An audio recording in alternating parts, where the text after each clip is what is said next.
Okay, so today we're going to be talking about the SCOTUS required cases. This slideshow was made by Vanessa Chapa and Eileen Martinez. Let's get right into it. Marbury v. Madison was a Supreme Court case in which John Adams appointed several Federalist judges during his final days of presidency, including William Marbury. When a new president was appointed, the Secretary of State, James Madison, did not deliver Marbury's and other judges' commission, so legal action was taken. In Marbury v. Madison, the court held the principle under judicial review to prevent someone in the government from becoming too powerful. The decision in Marbury v. Madison was that the Supreme Court established judicial review in the United States, shaping the balance of power among the branches of government. In this case, though the court reasoned that Marbury had a right to his commission, Congress did not have the power to modify the Constitution, basically controlling its power and preventing it from becoming too powerful. In Marbury v. Madison, there was no dissenting opinion as the decision was made unanimously. In the McCulloch v. Maryland in 1819, the facts state that Maryland passed the legislation to impose taxes on the bank, which McCulloch refused to pay. The court's holding to the case reinforced the idea that the federal government has broad implemented powers under the Constitution, and the state actions can't interfere with federal authority. The court reasoned that Congress can create a national bank because of the necessary and proper clause allows it to take actions needed to carry out its constitutional powers, even if not listed. The Supreme Court's decision was unanimous in favor of the federal government, as stated in these articles. In the McCulloch v. Maryland case, the dissenting opinion was, while some justices in other cases during this period expressed differing views on the scope of federal power, in this case, the court spoke with one voice, therefore there was no formal dissent. Schenck v. United States in 1919, the facts state that Schenck opposed to the United States' involvement in World War I. He urged people to resist the draft and was charged with violating the Espionage Act. The court's holding held that free speech can be limited if it poses a clear and present danger to national security, especially during wartime. In response to the reasoning, Justice Holmes argued that although the First Amendment guarantees freedom of speech, it does not shield speech that encourages unlawful behavior, like opposing the draft, which might harm the war cause. The decision the court did was ruling that his actions were not protected by the First Amendment. Ultimately, the court was all in favor. In the dissenting opinion, the dissent argued for broader protections of free speech and cautioned against suppressing dissent, emphasizing its essential role in democracy. Brown v. Board of Education was a Supreme Court case that consisted of the racial segregation in public schools. In this case, a man named Oliver Brown was denied the right to enroll his daughter in a white school because of her race. In this case, the court held that the issue of racial segregation in public schools was overall unequal. The Supreme Court reasoned that the separate educational facilities was a violation of the Equal Protection Clause of the 14th Amendment. Finally, the Supreme Court decided that the public school segregation was unconstitutional because it created an ultimately unequal education environment for its students, and it also violated the 14th Amendment, which ensures equal protection. In Brown v. Board of Education, the Supreme Court issued a unanimous 9-0 decision in favor of the Browns. In the case Baker v. Carr in 1962, the facts state that the refusal to reassign legislative districts and Tennessee's population changes were the first causes that led to Baker v. Carr. In response to their holding, the Supreme Court decided that the courts can handle legislative restructuring cases because they were enforceable in court. By the decision, it granted federal courts to hear cases challenging legislative districts as violating the Equal Protection Clause of the 14th Amendment. Justice Felix Frankfurter and Justice John Marshall Harlem II argued that this case was a political question and should not be subject to judicial review. In this case, a prayer recitation was authorized in schools across New York at the beginning of each school day. Stephen Engel and other parents filed a lawsuit arguing that the voluntary prayer was a violation of the First Amendment. In this case of Engel v. Vitale, the Supreme Court held that the government should not endorse religion or any religious activities in public schools. The Supreme Court reasoned that the state endorsing religion by promoting a prayer is ultimately unconstitutional because it is a violation of the First Amendment's Establishment Clause, which prevents the government from establishing a religion and gives people their religious freedom. Overall, the court's decision prevented the government from applying religious practices on students and reinforced the principle that government should not promote or endorse religious activities.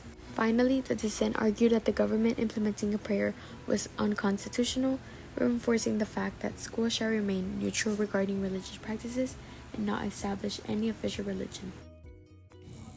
In Gideon v. Wainwright, a man named Clarence Earl Gideon was charged for breaking and entering in the state of Florida. Gideon could not afford an attorney at his trial, and though he requested an attorney, his request was denied because of a Florida law that was established. The court held that in order to ensure a fair trial, legal representation must be provided to all defendants in court. In this case, the court reasoned that legal representation is necessary for a fair trial because they are fundamentally obligated to ensure every defendant has an opportunity to defend themselves. The dissenting opinion in Gideon v. Wainwright argued that the majority ruling rule would impact legal processes. If more people needed representation, the trials would be longer. In the Tinker v. Dean 1 case, the facts state that students were suspended for wearing black armbands in protest of the Vietnam War. The court held that the students' suspensions for wearing black armbands in the protest of the Vietnam War were an infringement on their First Amendment rights. The court's reasoning came to the conclusion that unless the speech will materially or substantially interfere with schools' operations, students' rights to voice their opinions should be maintained.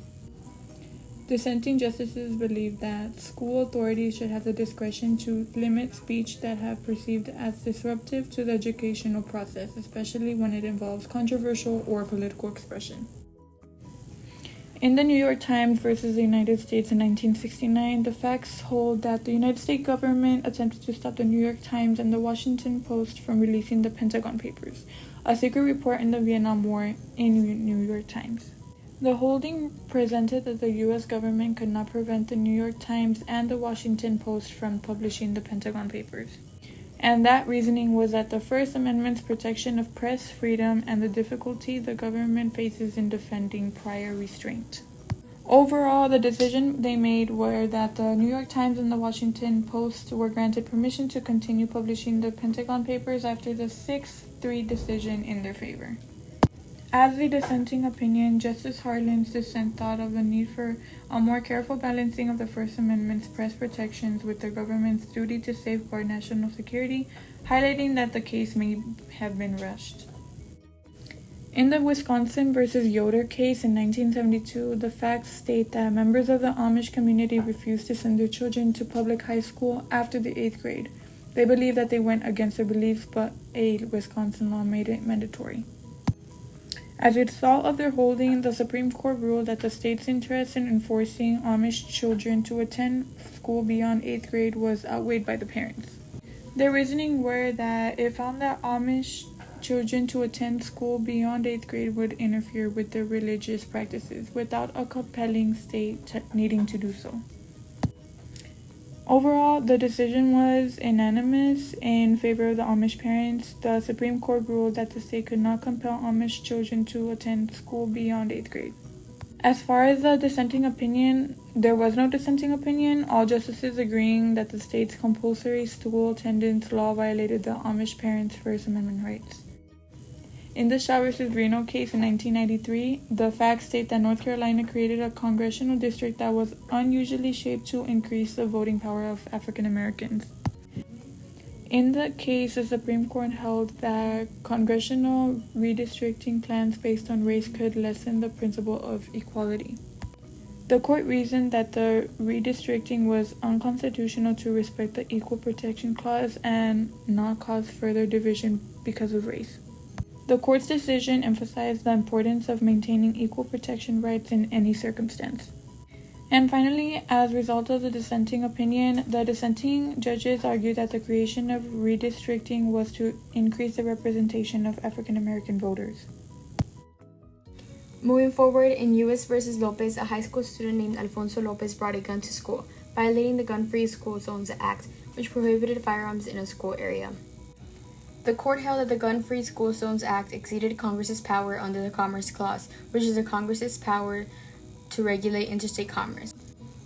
The court held that it was unconstitutional because him carrying a gun did not affect interstate commerce.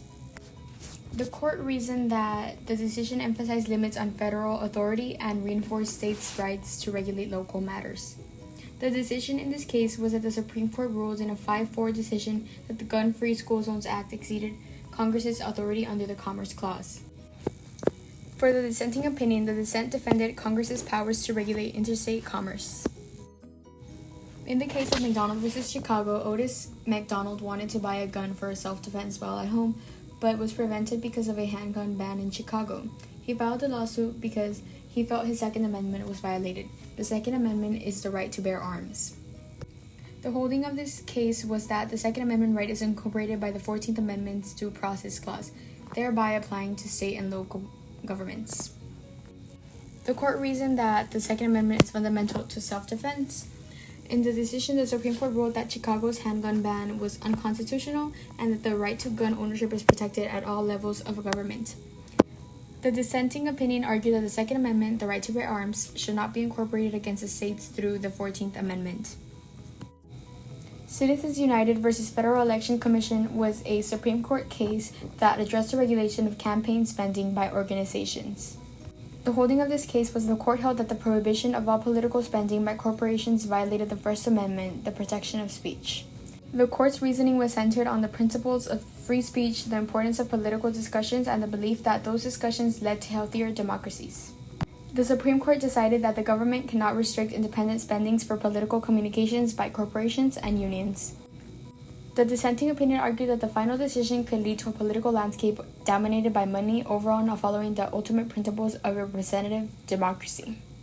All right.